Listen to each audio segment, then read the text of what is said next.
ورحمۃ اللہ وبرکاتہ۔ عزیزان ملت اسلامیہ، آپ تمام امتی کو ابو فصل کی طرف سے سلام مرد ہے۔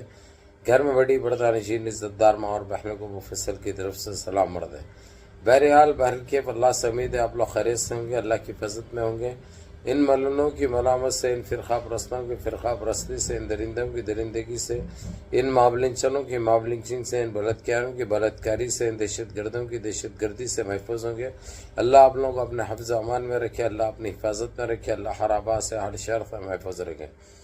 بہرحال بہر کے میرے عزیز دوستوں، میرے بھائیوں، دیش کے حالات سے بھی آپ لوگ واقف ہیں اور دیش کے باہر کے حالات سے بھی آپ لوگ بجا واقف ہیں، لیکن یہ آپ کا بھائی آپ کو دیش کی ایک خبر سناؤں گا، خاص کر بہار میں جو زیادتی کی جا رہی ہے، جو ووٹرز کے ساتھ، جو ان کے ساتھ گندا اور گھنونی کھیل کھیلا جا رہا ہے، اور خاص کر یہ ہمارے 1 نمبر اور 2 نمبر کے تو جو ہے سو گھسپیٹی بنگالی بول رہے ہیں، کہاں سے آئے، کب آئیے، اور اگر سے آئیے لوگ تو لانے والے کون ہیں؟ جب کیا کچی مار کے سو رہے تھے بارڈروں پہ، کیسا خوش سے یہ لوگ دیکھے نہیں؟ تم لوگوں کی ڈیوٹی کیا ہے، تم لوگوں کی ذمہ داری کیا ہے، اس سے تم لوگ کب تک بچتے رہیں گے؟ اور یہ جیسا الیکشن نزدیک آ جاتا، کہیں بھی جو ہے سو گھسپیٹی شروع کرتے۔ ارے گھسپیٹی کہاں سے آتی رہی اور کیا ہے ہمارے پاس بول کے گھسپیٹی آئیں گے؟ پہلی بات تو پہلے ہی 65 لاکھ کے ووٹوں کو کٹ کرے تم لوگ، اس کے بعد جو ہے سو پھر صحیح طریقے سے راہل گاندھی جنپدوں کو لگنے کے بعد جو ہے سو یہاں سے وہاں سے وہاں، اب دوسری حرکت نجی سے کریں کہ ووٹروں کو ووٹ ڈالنے نہیں دے رہے تم لوگ، اور کوئی ووٹر جو ہے سو وہاں پہ نمبر آ رہا، اس کا لائن میں ٹھہرنے کے بعد پہنچ رہا تو اس کا ووٹ ڈالے ہوا رہا، اس کا ووٹ، جبکہ انہیں صبح سے لائن میں ٹھہرے ہوا ہے، 7:30-8 بجے سے 10:30 بجے نمبر آیا اس کا، تو اس کا ووٹ آلریڈی ڈالے ہوئے، اور ایسا 1-2 نہیں، ایسے تقریباً 60-70 کیسز سامنے آئے۔ تو یہ اس کے اوپر کیا کر رہا ہے الیکشن کمیشن؟ یہ سوال ہے میرا، آخر یہ گندگی کیسا ہو رہی، اور یہ ووٹیں ڈال رہے کون؟ کوئی دادا مر گیا کسی کا تو اس کا ووٹ ڈال دے رہے، دادی مرے بھی ہے تو اس کا ووٹ ڈال دے رہے، نانا مرے ہوا ہے تو اس کا ووٹ، وہ لوگ آ کے ووٹ ڈال کے جا رہے ہیں کیا؟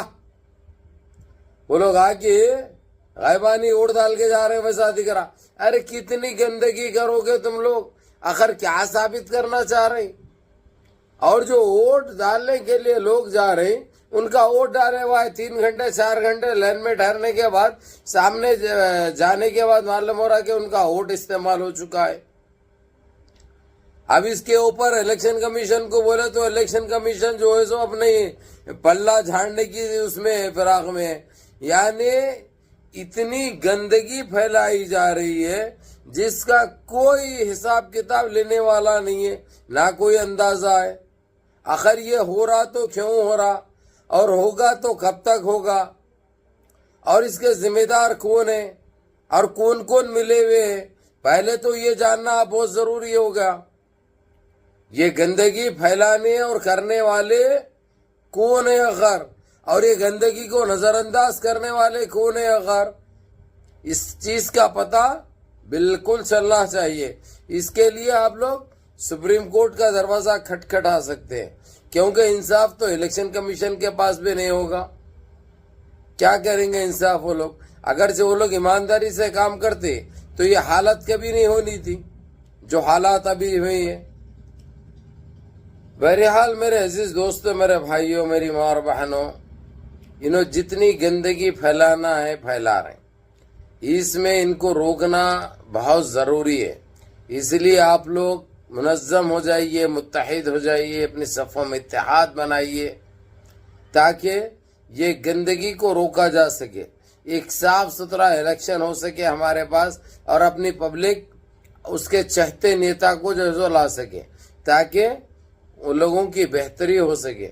یہ گندگی جو چل رہی ہے یہ بالکل ناقابل برداشت ہے، ناقابل قبول ہے، اور اس کو برداشت نہیں کر سکتے۔ یہ ایک حقیقت ہے، یہ ایک سچائی ہے۔ بہرحال منظم رہیے، متحد رہیے، اپنی صفوں میں اتحاد برقرار رکھیے، نمازوں کی پابندی کریے، ماں باپ کی خدمت کریے، بڑوں کے احکام پہ عمل کریے، اور اپنے اس بھائی کو بھی دعا میں یاد رکھیے۔ السلام علیکم ورحمۃ اللہ وبرکاتہ۔